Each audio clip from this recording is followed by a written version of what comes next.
Bismillahirrahmanirrahim. Assalamualaikum warahmatullahi wabarakatuh.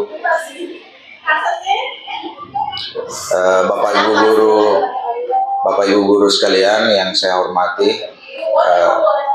Jadi hari ini kami berdua dari CGP Angkatan 10 Kabupaten Mamuju Tengah, saya Saparudin dan Ibu Sumiati akan melaksanakan presentasi sebagai salah satu bentuk aksi nyata kami di dalam kegiatan pendidikan guru penggerak Angkatan 10 Kabupaten Mamuju Tengah. Hari ini kami akan membawakan aksi nyata atau presentasi berupa budaya positif terkait salah satu bagian penting daripada pengembangan daripada Merdeka Belajar. Saya tidak perlu berpanjang lebar Bapak Ibu sekalian. Untuk sesi pertama saya serahkan kepada Ibu Sumiati.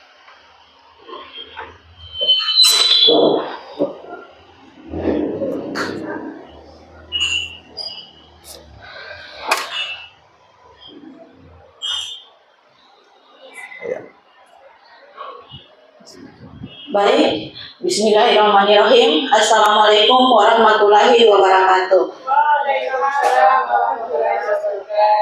Yang saya hormati Bapak Kepala SMA Negeri 3 Budong-Budong atau yang mewakili beliau yaitu Bapak Wakil Kepala Sekolah SMA Negeri 3 Budong-Budong.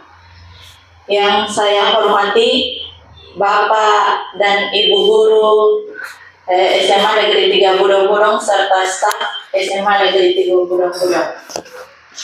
Saya mengucapkan banyak terima kasih atas berkenannya Bapak Ibu Guru bersedia menghadiri kegiatan kami ini.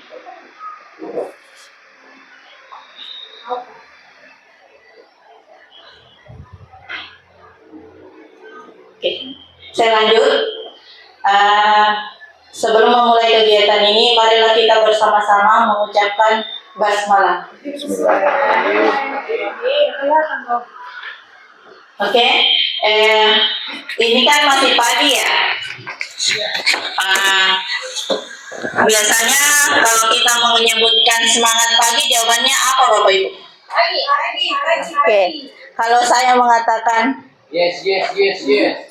bisa juga Pak, yes. Kalau saya mengatakan SMA Negeri 3 Budong-Budong, jawabannya adalah luar biasa. Oh, powerful juga bisa ya. Oke. Oh ya, slogannya Pak Saparudin ya. SMA Negeri 3 Budong-Budong, powerful. Oke, kita mulai. Semangat pagi. Pagi. Luar biasa.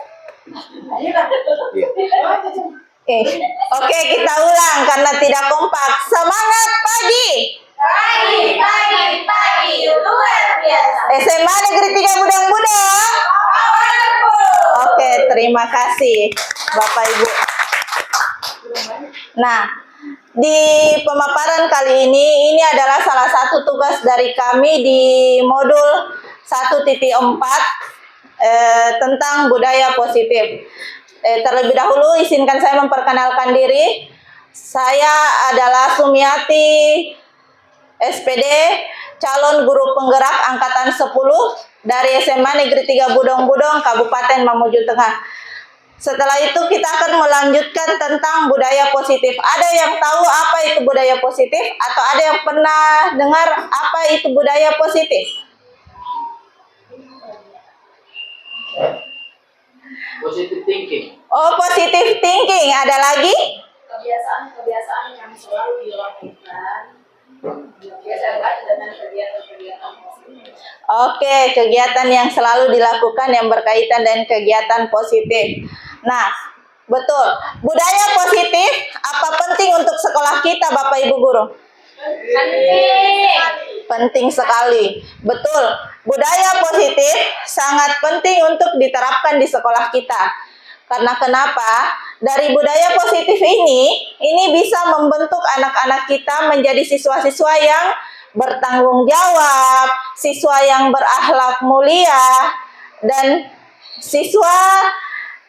ini sesuai dengan profil Ki Hajar Dewantara, Bapak Pendidikan kita, dan untuk mencapai mencapai profil pelajar Pancasila. Oh, betul. Bagian itu.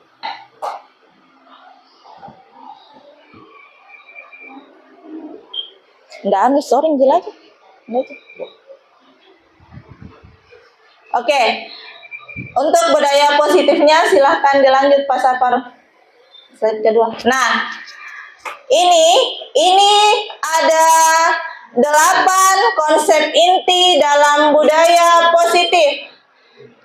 Yang pertama adalah perubahan paradigma. Yang kedua adalah disiplin positif. Yang ketiga adalah nilai-nilai kebajikan. Yang keempat adalah kebutuhan dasar manusia. Yang kelima adalah motivasi perilaku manusia. Yang keenam adalah posisi kontrol guru. Yang ketujuh adalah keyakinan kelas. Dan yang terakhir adalah segitiga restitusi. Slide selanjutnya, Pak. Oke. Ini adalah slide yang pertama tentang pembelajaran dengan paradigma baru.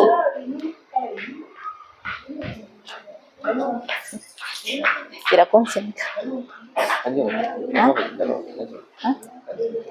Oke, Bapak Ibu, pembelajaran dengan paradigma baru yaitu belajar sesuai dengan kebutuhan murid atau siswa. Atau biasanya kita itu mengetahuinya dengan pembelajaran berdiferensiasi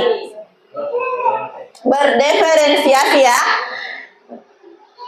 Nah, pembelajaran berdiferensiasi ini adalah tujuannya agar mewujudkan profil pelajar Pancasila. Yang mana itu profil pelajar Pancasila? Itu ada 6. Yang pertama adalah berkebinekaan global. Yang kedua gotong royong, kreatif, bernalar kritis,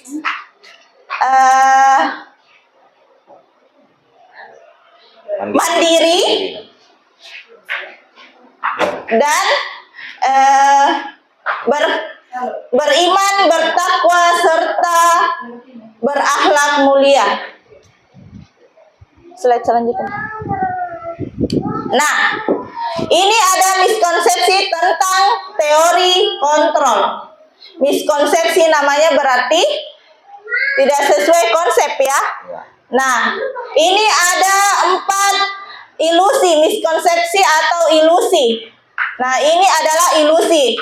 Yang pertama adalah ilusi guru mengontrol murid. Ilusi guru mengontrol murid.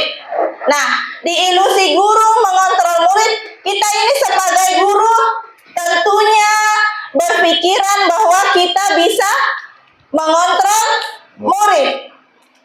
Ya, tetapi pada dasarnya tidak sebenarnya betul. Pas apa? Lanjut.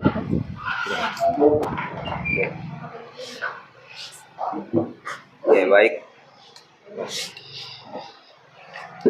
Oke, baik Bapak Ibu guru sekalian. Jadi sebenarnya ini budaya positif banyak macamnya ya di dalamnya. Termasuk salah satunya adalah dari kontrol. Jadi kita sebagai guru itu berkeyakinan bahwa kita bisa mengontrol murid itu salah. Itu ilusi. Tidak bisa kita mengontrol murid. Murid itu punya kemauan, punya keinginan sendiri. Kemudian bahwa semua penguatan positif efektif dan bermanfaat. Kemudian yang masuk dengan penguatan positif contohnya memberikan reward atau memberikan apalagi namanya hadiah. Di dalam teori ini dilarang, sangat dilarang bahwa memberi hadiah itu tidak boleh. Itu hadiah semacam hukuman kepada siswa. Ya. Kemudian ilusi bahwa kritik dan membuat rasa bersalah. Jadi kita kadang kita membuat anak-anak merasa bersalah, itu tidak boleh. Ya. Kemudian ilusi bahwa orang dewasa berhak memaksa. Ya, itu yang sering kita lakukan di kelas. Ya, di ruang-ruang terbuka malah kita laksanakan. Padahal itu sebenarnya adalah miskonsepsi tentang teori kontrol, ya. Bahwa dengan begitu kita akan bisa mengontrol siswa, itu salah besar. Slide selanjutnya, Bu Sue. Lagi. Disiplin positif. Apa itu disiplin positif? Disiplin positif adalah memampukan peserta didik untuk memahami dan mengontrol setiap perilaku tindakan dilakukan agar senantiasa dilakukan dengan penuh kesadaran dan tanggung jawab. Sebagai bentuk untuk menghormati diri sendiri dan orang lain dan sekitarnya. Menciptakan anak-anak yang memiliki disiplin diri sehingga mereka bisa berlaku dengan mengacu pada nilai-nilai kebajikan universal dan memiliki motivasi intrinsik. Mungkin bisa langsung ke keyakinan kelas kayaknya Bu Sumi, kalau ada.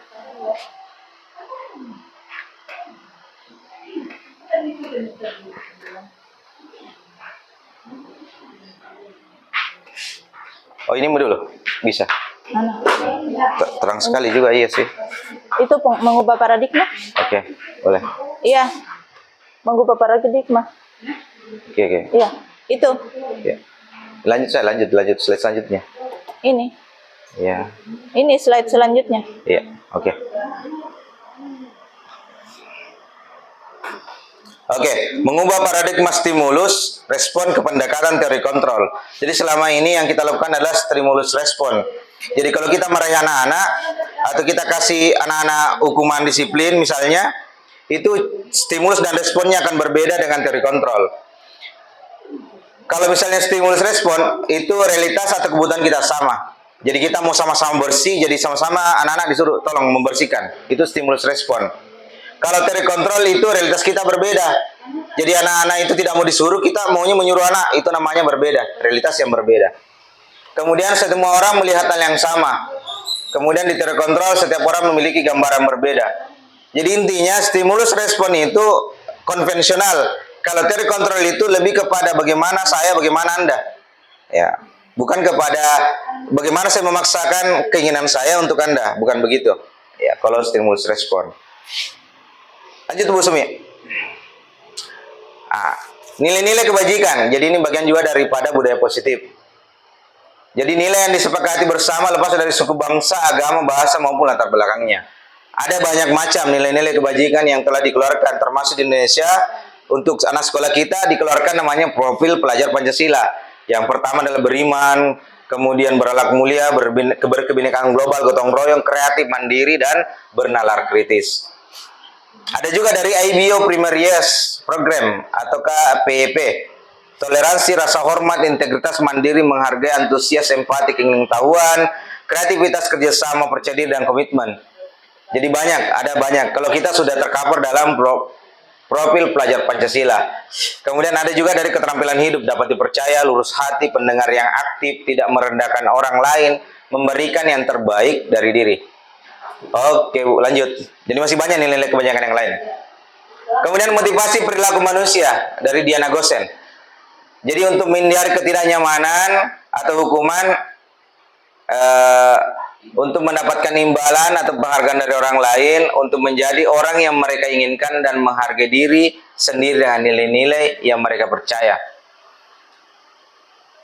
Jadi kalau untuk menjadi orang itu ada motivasi intrinsiknya. Ya, jadi kalau kita mau dihargai pasti ada bilang, saya mau begini deh. Nah, itu dari dalam. Kalau untuk menghindari hukuman, itu ada semacam efek dari luar, motivasi dari luar. Temanku kok tidak begitu, kok saya dikasih begini. Nah, itu namanya motivasi ekstrinsik. Ya, lanjut Bu, Umi. Hukuman, konsekuensi, dan restitusi. Ini penting ini Bapak Ibu sekalian, tolong perhatikan baik-baik. Jadi dalam teori merdeka belajar atau dalam pendidikan merdeka belajar, itu hukuman tidak terencana atau tiba-tiba. Murid tidak tahu apa yang akan terjadi, tidak dilibatkan, bersifat satu arah, berupa hukuman dan fisik atau psikis. Ini tidak boleh, garis silang besar, tidak boleh dilakukan di sekolah. Pasti tidak percaya Ki bilang, atau tidak suka Ki dengan pernyataan ini, tapi mau tidak mau Bapak Ibu harus lakukan. Hukuman itu tidak boleh. Kalau bilang Ki bertanya Ki, kenapa misalnya Pak tidak boleh ada hukuman? Nah, anak-anak itu bebal semua, nakal semua.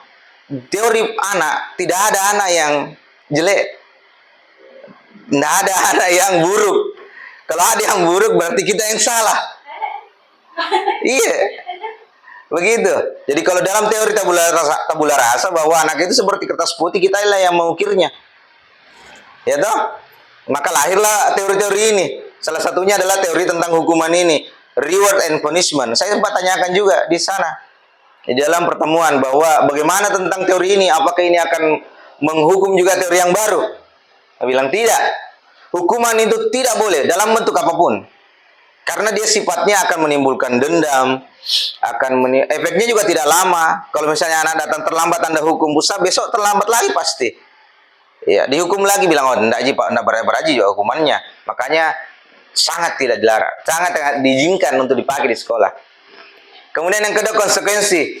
Konsekuensi ini seperti ada itu list-list di dalam. Jadi kalau misalnya tidak pakai baju, poinnya dikurangi 50. Tidak masuk, tidak pakai bisa ikat pinggang dikurangi 20. Itu konsekuensi namanya. Murid tetap dibuat tidak nyaman. Sikap guru selalu memonitor murid. Ini kita serba salah. Murid juga serba tidak bisa bergerak kalau begitu. Terlalu banyak aturan. Jadi ini konsekuensi ini juga tidak diharapkan ada di sekolah. Bisa jadi opsi, tapi tidak diharapkan ada di sekolah. Yang terakhir adalah restitusi, Bapak Ibu sekalian. Proses menciptakan kondisi bagi murid untuk memperbaiki kesalahan. Proses kolaboratif yang mengajarkan murid untuk mencari solusi sendiri. Jadi restitusi, Bapak Ibu sekalian, ketika anak-anak berbuat salah, mereka sendiri yang sadar bahwa dirinya yang salah. Bukan kita yang, salah memang kok. Nah begitu, itu maksudnya restitusi. Jadi di antara ketiga ini yang paling paling dianjurkan adalah restitusi, Bapak Ibu guru sekalian. Kalau konsekuensi dengan hukum, apalagi hukuman, itu tidak boleh ada di sekolah. Hukuman dalam bentuk apapun, bahkan memberikan hadiah adalah salah satu bentuk dari hukuman. Menghukum orang yang tidak berhasil. Saya kasih si A hadiah, si B tidak, berarti saya menghukum si B atas ketidakberhasilannya. Ya, itu tidak boleh. Jadi termasuk memberikan hadiah itu tidak boleh. Ada yang bertanya, kenapa misalnya kalau memberikan hadiah, bagaimana kalau ikut lomba? Itu kan beda konteksnya. Ya, ada beda konteksnya kalau itu. Ya, itu kan memang kompetisi. Ya, harus ada kalah, harus ada menang. Oke, lanjut Bu Sumi. Atau Bu Sumi mau lanjutkan lagi? Oke, boleh. Ya, lanjut saja. Iya, oke boleh. Ini contoh-contohnya, ya. Nah, Bapak Ibu, ini adalah contoh untuk hukuman atau konsekuensi. Ya. Nah, dari kelima ini saya ingin bertanya ke Bapak Ibu. Kira-kira sudah paham tidak apa itu hukuman, apa itu konsekuensi? Bisa? Bisa? Oke, yang nomor 1, mengganti penghapus temaan yang dihilangkan. Itu hukuman atau konsekuensi? Konsekuensi, betul. Terus yang kedua, berdiri di tengah lapangan upacara karena datang terlambat ke sekolah. Hukuman. Oke. Terus yang ketiga, merapikan sapu dan alat pel yang jatuh karena tersenggol saat berlari di jam istirahat. Konsekuensi. Oke, yang keempat, mencatat 200 kali kalimat saya minta maaf karena berkelahi dengan teman. Hukuman atau konsekuensi? Hukuman atau konsekuensi? Hukuman. Oke, yang terakhir adalah membersihkan WC sekolah karena tidak mengumpulkan tugas. Hukuman. Oke, tepuk tangan untuk kita semua karena sudah tahu apa itu hukuman dan konsekuensi. Oke, kita lanjut Bapak Ibu ya. Selanjutnya nanti yakin kelas mau ambil. Iya. Oke, ini adalah hukuman, konsekuensi, dan restitusi. Seperti yang dikatakan tadi oleh Pak Sapa, identitas gagal kita apabila kita menggunakan hukuman. Hukuman ya, ini dia sifatnya negatif. Negatif atau mode pemaksaan. Nah, hukuman korban mendapatkan keadilan, murid atau anak akan tersakiti, sistem tidak akan berjalan bila murid tidak takut, ya. Peraturannya adalah kamu harus, berarti anak-anak itu harus mengikuti, harus dipaksa, walaupun kadang di dalam hatinya dia tidak mau. Nah, itu sifatnya negatif karena masuk ke mode paksaan. Terus yang kedua adalah konsekuensi. Korban bisa diabaikan, murid atau anak dibuat tidak nyaman. Berarti anak-anak itu tidak nyaman sebenarnya. Ya, terus ketiga memerlukan monitoring dan supervisi terus-menerus dari guru. Jadi kalau kita menggunakan konsekuensi, yang kita lakukan pasti hanya selalu melihat anak itu. Anak itu pasti misal ada salah satu anak yang telah melanggar, pasti kita akan terus memperhatikan anak itu. Nah, itu akan mengurangi ruang gerak anak itu, karena dia selalu merasa, oh guru saya memperhatikan. Dan ada rasa ketidaknyamanan. Terus, apa peraturannya? Mampukah kamu melakukannya? Terima kasih. Nah, di konsekuensi itu dia sifatnya netral karena masuk ke stimulus respon. Oke. Ya, stimulus respon. Kalau hukuman dia negatif, konsekuensi sifatnya netral. Nah, yang restitusi ini yang diharapkan bisa dikembangkan di sekolah. Karena kita semua dalam masa berproses, maka mari kita melaksanakan restitusi. Karena kenapa? Restitusi itu korban mendapat ganti. Berarti korban tidak dirugikan. Terus yang kedua, murid atau anak mendapatkan penguatan. Ya. Terus yang ketiga, murid belajar bertanggung jawab untuk perilakunya. Nah, ini yang diharapkan. Ada rasa tanggung jawabnya apabila dia melakukan suatu kesalahan. Terus keempat, apa yang kamu yakini? Apa yang bisa, ini kata-katanya ya. Apa yang kamu yakini, apa yang bisa kamu lakukan untuk memperbaiki masalah ini. Berarti kita sama-sama mencari solusi. Bukan hanya guru yang memberikan solusi, tetapi anak dilibatkan untuk mencari solusi. Kira-kira apa yang bisa dilakukan untuk merubah atau memperbaiki kesalahan yang si anak buat. Nah, ini termasuk positif dan itu adalah masuk ke teori kontrol. Nah, teori kontrol ini yang restitusi yang diharapkan bisa kita lakukan di sekolah kita. Ya Bapak Ibu, karena betul hukuman itu tidak diperbolehkan lagi di sekolah. Walaupun ya masih ada, tetapi kan kita yang namanya berproses. Kita berproses menjadi baik, tidak ada yang bisa langsung sulap menjadi baik. Baik, kita lanjut Bapak Ibu sekalian. Sebelum kita masuk ke teori segitiga restitusi, yang paling pertama yang harus kita budayakan adalah budaya di dalam kelas. Kalau kemarin kita pernah belajar tentang teori kontrak belajar, maka ini adalah juga menjadi keyakinan kelas. Apa itu? Mengapa keyakinan kelas? Mengapa tidak peraturan kelas atau kontrak belajar? Kenapa harus keyakinan kelas? Lanjut di sini. Nilai kebajikan apa yang dituju? Jadi di dalam tadi kita sudah belajar di depan itu tentang, saya sudah tampilkan tentang nilai-nilai kebajikan. Jadi kita mau nilai kebajikan apa yang akan muncul ketika kita menerapkan tentang keyakinan kelas. Contoh misalnya peraturannya dilarang membuang sampah sembarangan. Nilai kebajikan apa yang dituju? Nilai kebajikan apa yang dituju Bapak Ibu? Kalau misalnya kita larang membuang sampah, disiplin boleh. Iya. Kalau buang sampah sembarangan itu nilai kebajikan apa yang kita lihat? Nilai dasarnya apa? Mungkin apa? Kebersihan. Ya. Dilarang merokok.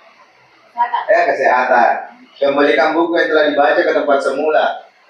Ya. Hadir di kelas 10 menit sebelum pembelajaran mulai. Disiplin waktu, tepat waktu. Matikan komputer setelah digunakan.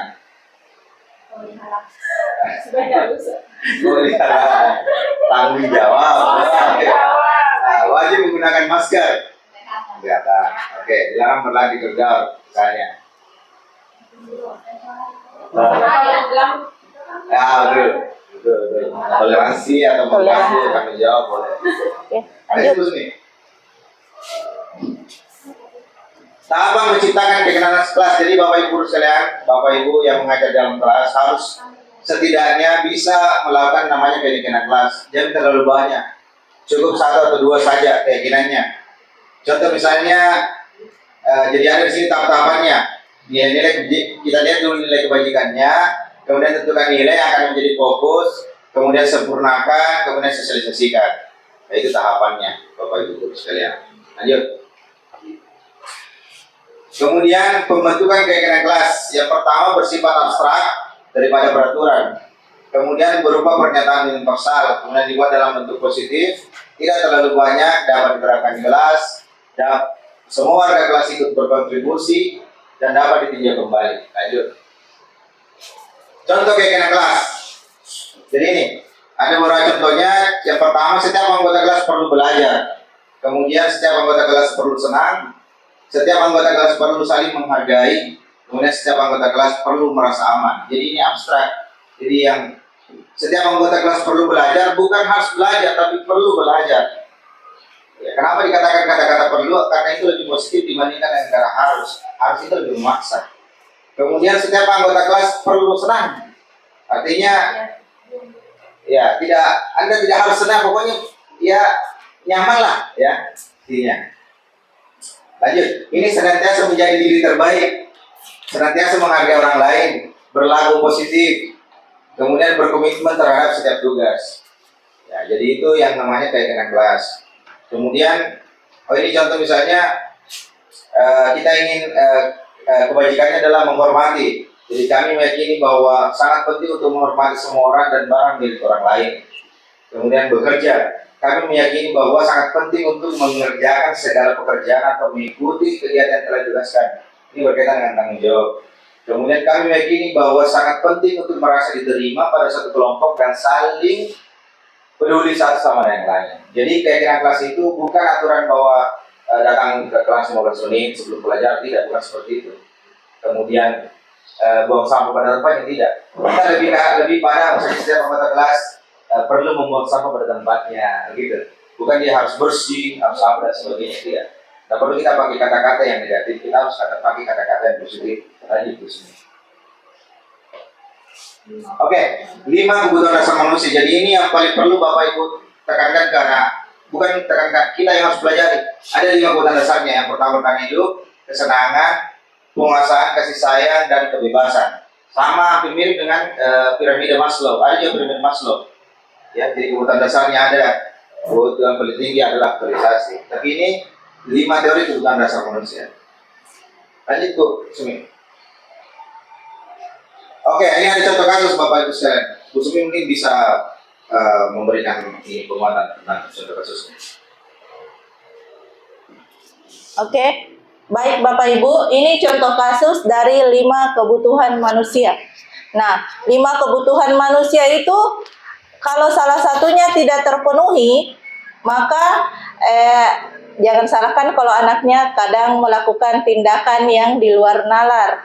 Ya, karena salah satu kebutuhan, 5 kebutuhannya tidak terpenuhi. Kalau dia kurang kasih sayang, apa segala macam itu, maka dia akan mencari-cari cara agar dia bisa diperhatikan.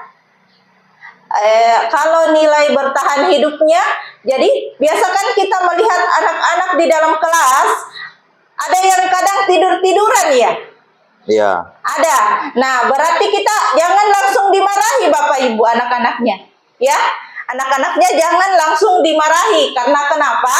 Kita tanyakan dulu, anak itu kenapa? Jangan sampai 5 kebutuhannya ini tidak terpenuhi. Yang pertama yaitu bertahan hidup, karena yang ini berhubungan dengan makanan. Jangan sampai dia belum makan, makanya pada saat di kelas dia ngantuk dan loyo. Ya, terus, nah ada juga anak-anak di kelas suka ribut, suka ketawa. Jadi jangan dilarang anak-anak ketawa, karena itu merupakan salah satu 5 kebutuhan dasarnya juga, yaitu kesenangan. Nah, kita melihat contoh kasus yang di atas. Tahun ini Dimas genap berusia 17 tahun. Ia senang sekali ketika ayahnya mulai mengajarkan cara menyetir mobil. Ia terlihat senang ketika berlatih dan akhirnya ia bisa menyetir mobil dengan baik dan lancar. Ketika ibunya bertanya pada Dimas, apa yang membuat dia ingin bisa menyetir mobil? Ketika jawaban Dimas adalah seperti ini, kebutuhan apa yang ingin dia penuhi? Berarti nanti ada beberapa kalimat atau pernyataan dari Dimas.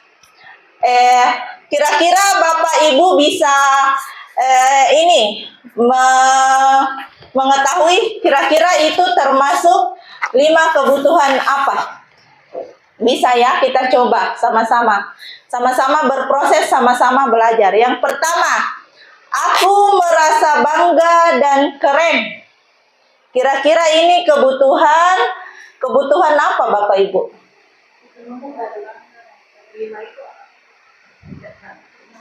5 kebutuhannya itu kesenangan, kebanggaan. Kebanggaan.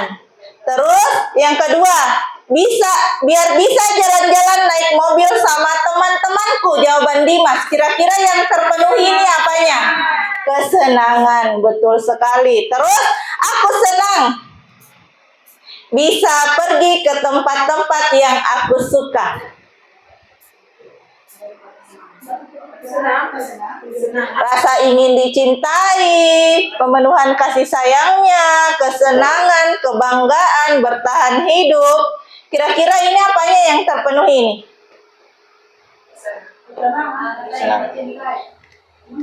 Kesenangan yang di atas adalah rasa ingin dicintai. Terus yang terakhir adalah menyetir mobil itu seru.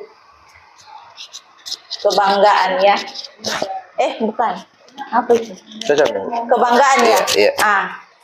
Kebanggaan. Dia bangga karena telah bisa menyetir mobil. Lanjut. Oke. Mau posisi kontrol? Oke. Posisi kontrol guru. Ini adalah salah satu contoh lagi ya. Kasus ini, Bu. Ya, kasus ya. Ini adalah salah satu kasus dari posisi kontrol guru. Belum dijelaskan tuh 5 posisi? Enggak, bisa. Oke. Arfi sering sekali bertengkar dengan teman-temannya. Ia tidak jarang menggunakan kata-kata kasar saat di kelas, sehingga teman-temannya merasa terganggu. Nah, penerapan disiplin apakah yang akan dilakukan untuk kasus Anto? Mengapa? Iya. Silakan. Disiplin apa? Penerapan disiplin apakah yang akan dilakukan untuk kasus Anto? Jahil Kianto, jahil. Jahil. Apa kasusnya kok? Arfi di atas, Anto di bawah. Arfi. Ini juga Anto kenapa masuk di situ? Iya, ini Anto kenapa kesasar di Arfi? Ini Arfi. Penerapan disiplin apakah yang akan dilakukan untuk kasus Arfi? Mengapa? Dari kelima kontinen tadi itu. Ini posisi Kontrol guru. Kita mau kasih disiplin seperti apa?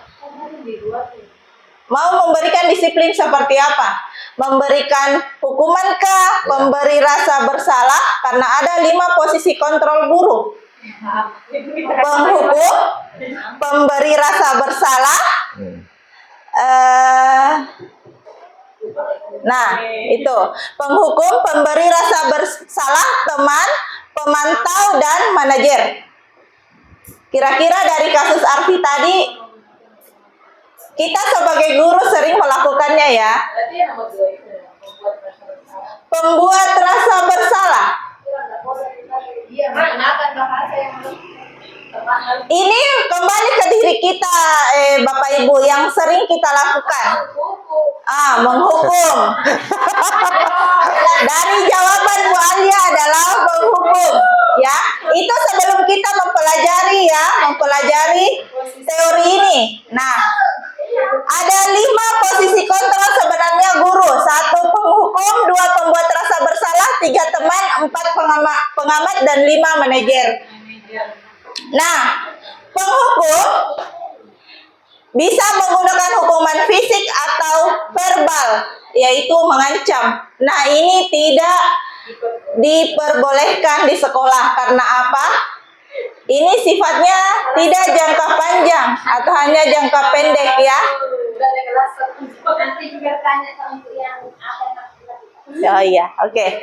Terus yang kedua, ini pembuat rasa bersalah menggunakan bahasa yang lembut namun dapat membuat orang lain merasa tidak nyaman, bersalah atau rendah diri. Ya, ini posisi guru juga yang tidak bisa dilakukan juga ya, karena ujung-ujungnya anak itu akan merasa tidak nyaman. Terus yang ketiga adalah teman mengontrol murid dengan bujukan. Jadi kalau misal anak itu terus dibujuk, nah dia membuat kesalahan lagi, otomatis dia merasa, oh saya pasti akan dibujuk lagi sama guru. Jadi posisi teman ini juga tidak efektif.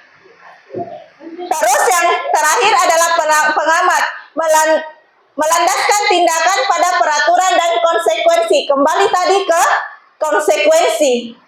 Anak ini akan merasa selalu diamati dan akan mengakibatkan ruang gerak anak tersebut akan menjadi sempit. Dia tidak akan bebas bergerak karena selalu merasa diamati oleh gurunya atau diperhatikan oleh gurunya. Nah, yang terakhir adalah manajer. Mempersilahkan murid mempertanggungjawabkan perilakunya dan mendukung murid untuk menemukan solusi atas permasalahannya sendiri. Nah, sudah terjawab mungkin pertanyaannya Ibu Ulfa. Jadi yang harus kita lakukan, posisi kontrol kita sebagai guru adalah seorang manajer, bukan sebagai kayak manajer di di perusahaan apa segala macam, tidak. Nah, di manajer ini kita itu bertanya kepada murid, bertanya dulu, ya, bertanya, kemudian anak itu kita arahkan untuk dari tadi yang keyakinan kelas, kita arahkan anak itu menyadari kira-kira keyakinan kelas apa yang dia langgar. Nah, kemudian sama-sama kita mendukung murid itu untuk mencari solusi. Kita kembalikan ke anaknya karena otomatis sebenarnya dia tahu kalau dia salah. Apalagi kalau kita sudah memberikan itu ya, memberitahukan keyakinan kelas apa yang anak itu langgar, otomatis pasti dia akan mencari solusi untuk permasalahan yang dia lakukan. Nah, inilah manajer posisi kontrol guru yang diharapkan bisa kita lakukan di sekolah. Sama-sama Bapak Ibu, kita dalam masa berproses. Ya, pohon saja kalau tidak dipupuk, disiram itu tidak mungkin langsung besar, sama dengan kita menjadi seorang manajer. Iya. Tidak mungkin kita langsung bisa melaksanakan posisi kontrol manajer. Jadi kita berproses pelan-pelan, semoga kita bisa melaksanakan posisi kontrol sebagai manajer. Mungkin. Lagi. Oke. Baik Bapak Ibu guru sekalian, jadi tapi jangan merasa bahwa posisi ini tidak bisa kita ambil. Ya, yang sampai di sekolah kayaknya di membuat rasa bersalah kayak ini. Jangan sampai kita yang jadi tidak nyaman, ya.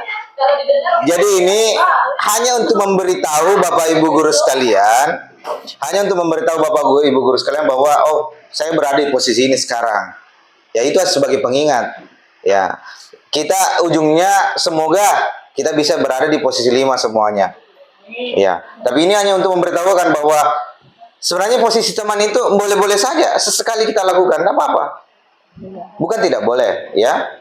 Boleh sekali kita lakukan. Tapi kalau bisa tidak, ya kenapa harus dilakukan, gitu. Begitu juga pembuat rasa bersalah dan menghukum. Lanjut Bu Sumi. Lanjut contoh kasus. Oh, ada contoh kasusnya. Contoh posisi kontrol guru. Kasusnya murid tidak memakai atribut lengkap saat mengikuti upacara. Ini kerjanya Bu Irma ini sama Bu Ulfa. Jadi ini posisi apa kalau hormat pada bendera selama 1 jam? Posisi apa itu? Posisi apa ini? Posisi satu. Ya, selama 1 jam. Menghukum. Ya, menghukum. Ini berapa kali ibu bapak harus memberitahu kamu? Kamu selalu saja mengecewakan bapak ibu. Ini apa ini? Posisi kontrol apa? Pembuat merasa bersalah. Ya, lanjut Bu Sumi. Ya betul. Oh ya tahu. Oh ada tahu. Ada nunya. Jawabannya tadi satu. Oh, biarlah. Ini, ayo dong ikuti aturan sekolah. Tolong bantu bapak ibu sekali ini ya. Ya sudah tidak apa-apa. Lain kali jangan sampai berbuat seperti ini lagi. Teman banget, teman sekali, besti. Ya. Yang terakhir adalah kamu sudah melanggar peraturan sekolah. Kamu tahu konsekuensinya? Setelah bicara kamu beli atributnya ke koperasi dan jangan diulangi lagi. Ya, ini apa ini Bu? Apa? Ini di pengamat Atau pemantau. And the Yang last, terakhir. apa kamu tahu kesalahanmu? Kira-kira bagaimana kamu memperbaiki kesalahanmu? Ya, ini lebih ke manajer, Bapak Ibu sekalian. Sama Bu, saya juga tidak bisa langsung berubah. Ya. Sama Bu, berproses. Ini, posisi kontrol apa ke aku? Bapak atau Ibu kecewa sekali dengan kamu? Iya. Posisi kontrol apa? Posisi apa? Pembuat rasa. Sama. Yang kedua Bu Sumi, lanjut. Apa rencanamu untuk menyelesaikan masalah ini, Nak? Ya. Lanjut. Ayo lakukan demi Bapak atau Ibu ya, Nak.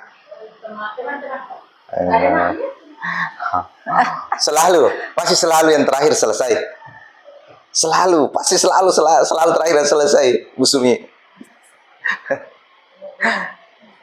Ini lebih menghardik ya, apalagi nama menghardik ya, menghukum ya. Menghukum. Oke, lanjut. Menghukum verbal. Kamu tahu kan peraturannya? Ini lebih ke apa kira-kira, Bu Irma? Kamu tahu kan peraturannya? Ini konsekuensi kayaknya ya.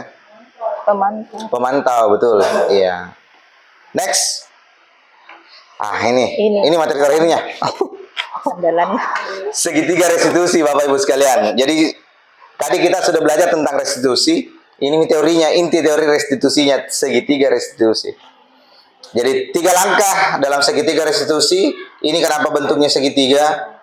Karena 3 Ji. Coba 4 segi 4. Ya. Iya. Yang pertama adalah menstabilkan identitas atau stabilize the identity. Teori kontrolnya kita semua akan melakukan hal yang terbaik yang bisa kita lakukan. Ya. Kemudian yang kedua adalah validasi tindakan yang salah atau validate the misbehavior. Semua perilaku memiliki alasan. Kemudian yang ketiga menanyakan keyakinan atau seek the belief. Kemudian kita semua memiliki motivasi internal. Jadi ini 3 langkahnya. Coba gambarnya Bu Sumi, supaya tidak percaya teman-teman bila segitiga ini. Segitiga restitusi, ya.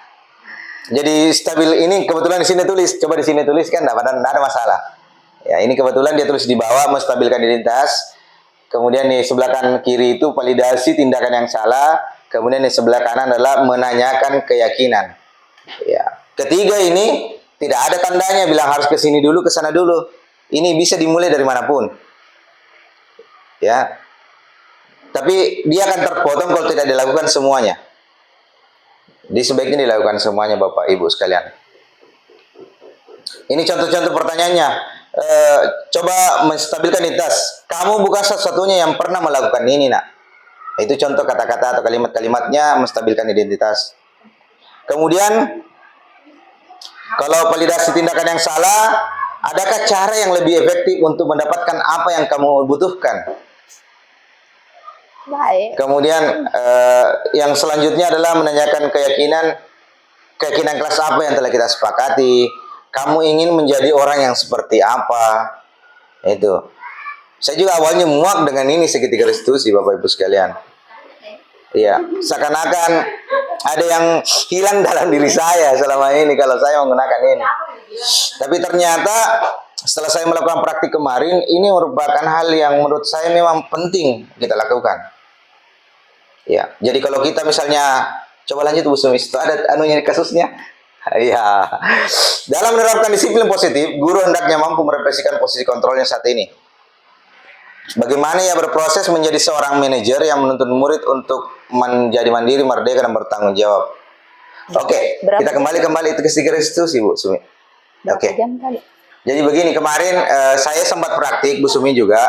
Jadi yang kita praktikkan contohnya adalah itu adalah anak-anak menggunakan sepatu dengan warna yang berbeda. Itu contoh yang saya lakukan, yang saya praktikkan. Tadi. Itu yang pertama, kita panggil dulu anaknya, jangan langsung marahi, tidak. Ya, panggil dulu anaknya menghadap. Jadi mungkin ini akan agak sedikit muaki dengan kata-katanya ya, tapi tolong ya, ini dicerna dengan baik-baik teman-teman guru yang lain. Jadi begini, misalnya panggil siswanya, tanya Ki, bagaimana hari ini nak? Sehat je Ki? Gitu, begitu-begitu. Kemudian kita tanya lagi itu tentang menstabilkan identitas. Kemudian kamu setiap orang pernah salah. Ya, kamu anak yang baik, kamu anak yang patuh. Tapi kenapa hari ini kamu menggunakan sepatu yang berbeda? Saya pikir semua orang pernah melakukan hal yang salah. Kalimat batu. Iya. Ya, itu yang menstabilkan identitas ya. Semua orang pernah melakukan yang salah. Kemudian validasi tindakan. Apakah menurut kamu menggunakan sepatu yang berbeda itu merupakan tindakan yang bagus? Gitu, bilang. Pasti dia akan bilang, oh, Ini tindakannya yang ditanyakan. Ya, jadi adakah kaitannya ini? Adakah cara yang lebih efektif untuk mendapatkan apa yang kamu butuhkan, atau adakah cara yang lebih efektif supaya, atau misalnya coba ceritakan dulu nak, kenapa bisa menggunakan sepatu yang berbeda ini hari? Jadi kemarin Pak, saya begadang sampai tengah malam. Wah, bagus sekali. Ya, begadang, saya lupa mencuci sepatu. Kemudian akhirnya kehujanan sorenya, kemudian saya ke sekolah. Begitulah. Saya cerita curhat anak-anak ceritanya, dan itu yang diinginkan. Kemudian kita kembali menanyakan tentang keyakinan kelas. Jadi masih ingat tentang keyakinan kelas tak? Oh iya Pak, masih ingat. Ini kalau Anda tidak menggunakan sepatu yang sama dengan teman-temannya, keyakinan kelas apa yang kita langgar? Yang ngelanggar gitu. Bilang, oh ini Pak, saya kurang bertanggung jawab terhadap diri saya sendiri. Bersepatuku, saya kurang bertanggung dengan sepatuku. Ya, apakah kamu masih ingin melaksanakan itu lagi, melakukan itu lagi? Tidak nih Pak, teorinya. Ya, teorinya ya. Ya. Ini agak susah saya sebutkan karena menggunakan bahasa yang baku ya. Saya lebih suka menggunakan bahasa tamu saja. Ya, gitu. Jadi tidak perlu memberatkan anak-anak Pak untuk. Iya. Jadi itu Bapak Ibu, segitiga restitusi. Mungkin ada yang menambahkan Bu Sumi tentang segitiga restitusi? Aku kasih contoh saja. Oke, Bapak Ibu guru. Nah, tadi pemaparan segitiga restitusinya sudah dipaparkan oleh Pak Sapar. Bukan hanya sekolah kita yang apabila kita menampilkan segitiga restitusi ini, pasti ada yang tidak terima. Ya. Bukan hanya sekolah kita Bapak Ibu, semua teman-teman pada saat kami bertanya, bahkan salah satu pengajar praktik pun pernah mengatakan di sekolahnya itu pada saat dia memaparkan segitiga restitusi ini, dia diberondong dengan pertanyaan dan tidak menerima dengan apa yang materi yang disampaikan. Namanya kita berproses sih Bapak Ibu, kita ingin menjadi yang lebih baik. Nah, dan yang seperti di awal tadi, kita tidak mungkin bisa langsung berproses seperti itu. Karena kita akan masih terikat dengan cara-cara lama kita. Sama, kami juga masih berproses seperti itu. Dan seperti kata Pak Sapar, kita muak kadang-kadang. Di dalam pertemuan itu kadang kami ketawa. Kami juga tertawa Bapak Ibu. Dan kadang kami berkomunikasi bahwa, tidak seperti ini. Nah, izinkan saya memberikan atau menampilkan video tentang kasus yang saya coba angkat di sekolah kita. dari segitiga restitusi ini.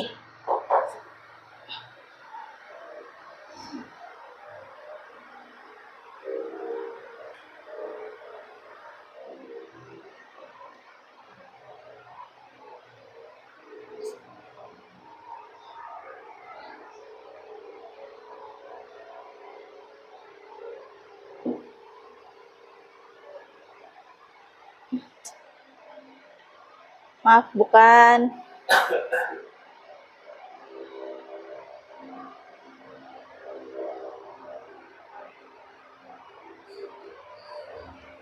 Saya langsung ke yang videonya saja ya Bapak Ibu. Nggak bisa didengar ya? Jelek ya, Nuh? Tuh. Nah, kasusnya itu Tasmia tidak terima pekerjaannya selalu dicontek oleh temannya. Ia marah dan tidak dapat menahan emosinya. Ini skenarionya ya Bapak Ibu ya.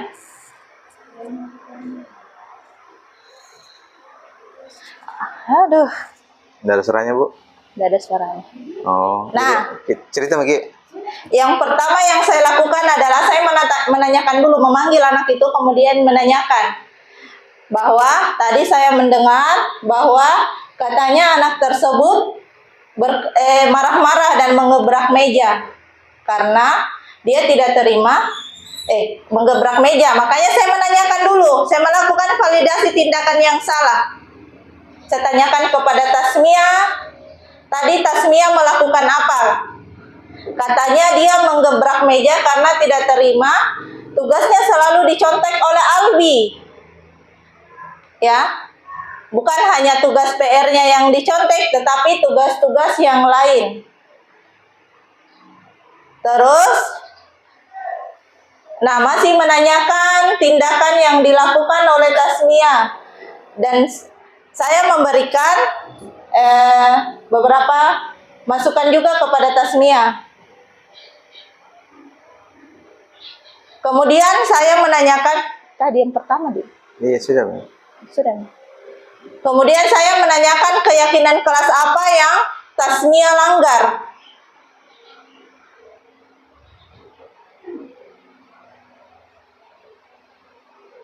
Iya, nggak ada suaranya. Ada suaranya. Oh, nggak ada memang Kak, nggak bisa. Gerak ini. Oke. Mungkin sekian saja ya. Ya. Mau Bluetooth?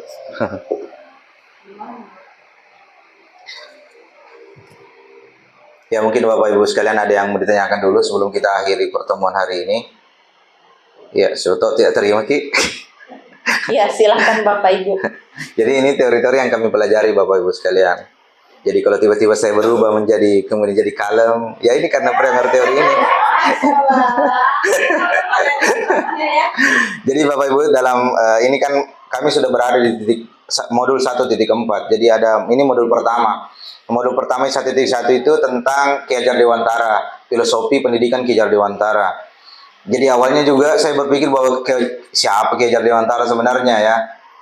Ternyata bukan cuma itu, bukan cuma Tuturi Handayani yang dia keluarkan, tapi banyak sekali hal-hal yang dia terlebih buat. Kemudian yang kedua tentang visi peran dan nilai dan peran guru penggerak. Yang kedua itu terkait dengan kami. Kemudian yang ketiga adalah visi. Makanya kemarin ada yang sempat kita presentasikan terkait visi Bu Sumi ya. Iya. Kemudian yang terakhir adalah tentang budaya positif. Nah ini adalah terakhir daripada modul yang pertama yang kami pelajari. Ada 3 modul Bapak Ibu. Jadi teman-teman yang belum mendaftar guru penggerak, let's go. Nah, ayo ya. Daftar Ki. Daftar Ki. Siapa tahu bisa kalem seperti saya. Ya. Oke, siapa tahu ada yang ingin ditanyakan Bapak Ibu, Silakan. ada yang tidak diterima. Ya silakan Pak Dalang. Kasih mic juga Bu Sumi ya. Mic Nuta. Ya. Iya Pak. Oke, Kamera. baik. Kamera. Sebelumnya Kamera. Ya. karena baru masuk ini, saya nggak tahu persis apa yang dipaparkan oleh Ibu Guru Penggerak. Tapi satu yang bisa saya petik di sini, eh, kita ketahui bahwa guru dan siswa itu punya banyak karakter. Ada guru yang bilang cuma satu kali bilang begitu, lantas dia jadi. Iya. Di karakter siswa maupun siswi, ada yang memang harus dituntun, ada juga yang siswa yang tidak mau diintimidasi, artinya diarahkan ke situ, ke sini dan sebagainya. Pertanyaan saya, bagaimana caranya memanage ya guru maupun siswa yang berbeda-beda karakter ini? Saya kira itu saja. Baik, terima kasih Pak Dahlan atas pertanyaan yang diberikan. Saya akan menjawab pertama dulu, Bu Sumi ya. Jadi Bapak Ibu guru sekalian, setelah memasuki guru penggerak atau menjadi bagian daripada pendidikan guru penggerak, hal yang paling pertama yang saya lakukan adalah introspeksi diri dulu, Pak. Jadi yang paling saya lakukan adalah untuk mengubah orang lain, itu kita dulu yang harus berubah. Persepsi saya yang harus berubah dulu. Walaupun mungkin akhir-akhir ini saya masih belum berubah, ya, mungkin masih dalam proses internalisasi nilai-nilai yang telah saya pelajari. Jadi itu dulu yang saya mesti ubah, Pak. Jadi ketika kalau kita berbicara teori mungkin kita bilang ya, kan teori memang begitu. Kenyataannya tidak seperti itu. Anggaplah ya, Pak ya. Nah, jadi kita yang harus lebih fleksibel. Tadi di awal saya sudah katakan bahwa anak-anak itu tidak ada yang salah, Pak. Ya, di Merdeka Belajar, anak-anak itu memiliki unik. Tidak ada anak-anak yang sama. Kita juga begitu. Tapi kita posisi kita adalah guru. Jadi kita dulu yang pertama dulu harus introspeksi diri, banyak belajar, banyak mengetahui tentang banyak hal. Kemudian baru kita bisa mengenal anak-anak. Jadi ada banyak caranya. Yang pertama tadi itu harus dipenuhi dulu kebutuhannya itu anak-anak, Pak. Jadi ada 5 tadi kebutuhan dasar manusia, sudah dijelaskan oleh Bu Sumi. Salah satunya misalnya adalah bertahan hidup. Jadi anak-anak di kelas itu sebelum masuk di kelas, untuk mendekatkan diri kita dengan anak-anak, yang pertama tanya dulu sudah jiki makan ataukah sudah jiki sarapan. Kalau kita mengawalinya dengan hal itu, saya yakin ada sedikit nilai kedekatan yang kita bangun dengan anak-anak. Itu hal yang paling sering saya lakukan. Atau misalnya minimal habis nasi kuning tadi kantin baru masuk di kelas, ya. Atau misalnya sudah jiki minum baru ke sini, ya hal-hal yang berkaitan dengan itu. Karena itu yang paling menurut saya persoalan itu. Bahkan setelah saya jadi suami juga persoalan itu yang paling penting menurut saya. Kalau pulang dari sekolah misalnya dari kerjaan ditanya sudah jiki makan, itu senang sekali rasanya. Ya begitu, Pak. Saya yakin juga Pak Dahlan juga begitu. Ketika pulang dari sekolah sudah jiki makan, Pak. Kan? Ya pasti pertanyaannya itu adalah, makanya tadi itu bertahan hidup berada di titik sentral. Kenapa? Karena itu yang paling butuh disentuh. Masa dibalik, Pak, kita juga di mana? Ya itu mungkin jawaban dari saya, Pak Dahlan. Ya selain dari itu mungkin akan jelaskan tentang kontrol guru oleh Bu Sumi. Oke, baik. Selain dari motivasi dari diri ya Pak ya, dari internal, itu karakter anak memang itu kita harus pelajari terlebih dahulu. Dan upayakan diri kita menjadi yang diupayakan ya Pak ya. Diupayakan berarti kita belum sampai tahap itu, masih tahap berproses. Nah, upayakan posisi kita sebagai manajer.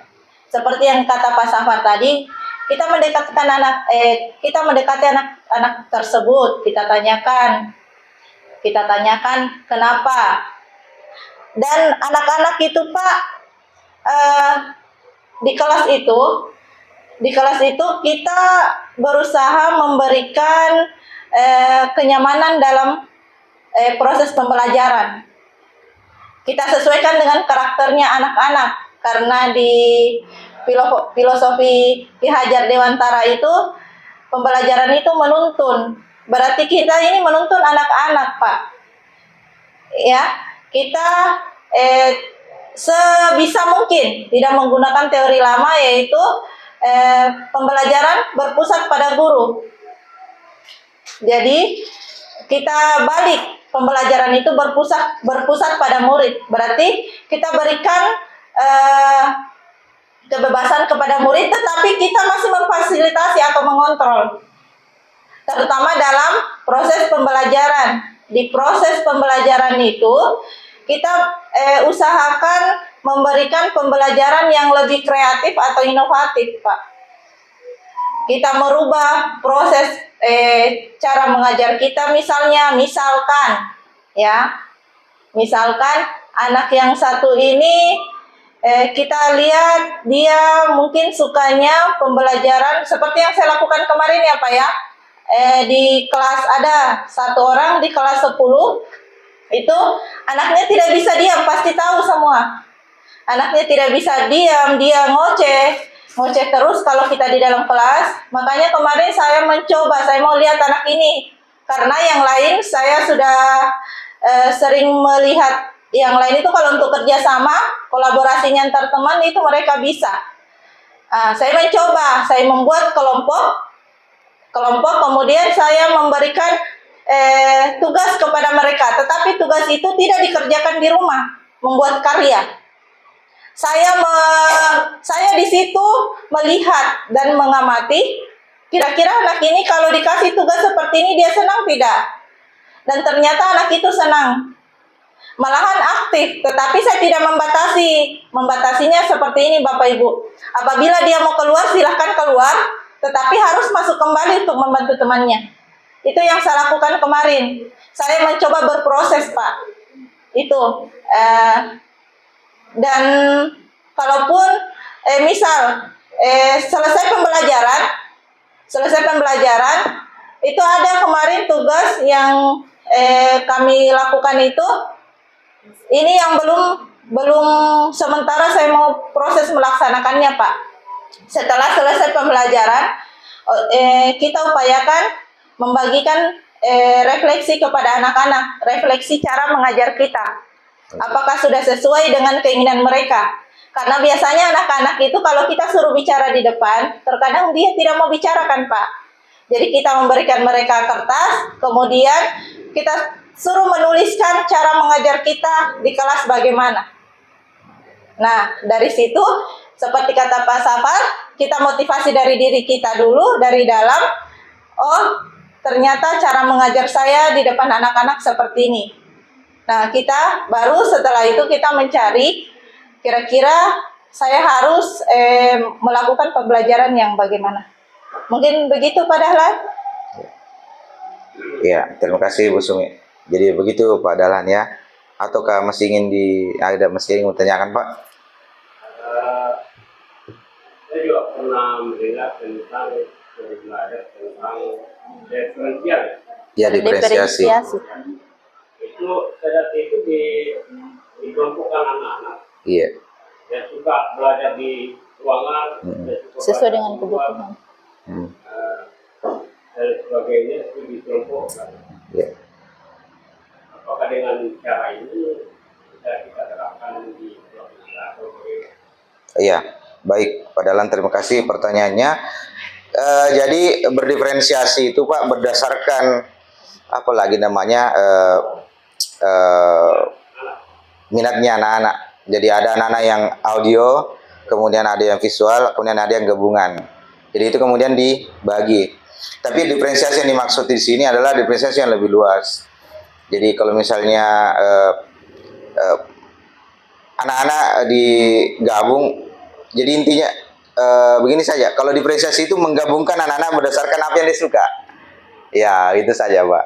Jadi itu diferensiasi. Itu bisa dipakai, Pak. Sangat bisa dipakai, bahkan sangat disarankan untuk dipakai di berdiferensiasi ini. Iya, karena sangat tepat sasaran ceritanya kalau kita mengajar dengan itu. Ya, mungkin teman-teman guru yang lain masih ada yang ingin ditanyakan? Oke. Iya. Kalau tidak ada lagi yang ingin ditanyakan, saya pribadi berterima kasih sebesar-besarnya kepada Bapak Ibu guru sekalian. Bu Sumi, ada juga yang disampaikan? Sama Pak, mungkin sudah diwakili. Saya sangat-sangat berterima kasih karena telah dibantu Iya. untuk melaksanakan kegiatan kami ini, karena sebenarnya kalian juga tahu kemarin saya membuat story itu dipaksa oleh keharusan memaksa untuk melawan ketakutan. Sama dengan halnya seperti ini, saya juga itu bukan tipe orang yang bisa berbicara di depan, tetapi karena hal ini keharusan bagi saya, makanya saya lakukan. Dan terima kasih karena Bapak dan Ibu guru di SMA Negeri 3 ini mendukung kegiatan kami ini, karena mungkin bukan hanya kegiatan ini Iya. saja ya Pak ya, masih ada kegiatan yang berkelanjutan selanjutnya Bapak Ibu. Ya, baik, itu dari Bu Sumi, Bapak Ibu sekalian, kami dan dari guru penggerak berterima kasih sebesar-besarnya atas dukungan dari SMA Negeri 3 Budong-Budong. Hari ini kami diwakili oleh Wakil Kepala SMA Negeri 3 Budong-Budong, ada juga wakil kurikulum, ada juga wakil kesiswaan. Begitu banyak yang mendukung kegiatan kami. Terima kasih untuk hari ini Bapak Ibu guru sekalian. Kalaupun ada yang benar kami sampaikan itu datangnya dari Allah Subhanahu wa taala, kalau ada yang salah itu benar dari kami, karena kami adalah manusia yang penuh dengan hilaf. Billahi taufiq wal hidayah. Assalamualaikum warahmatullahi wabarakatuh. Waalaikumsalam warahmatullahi wabarakatuh.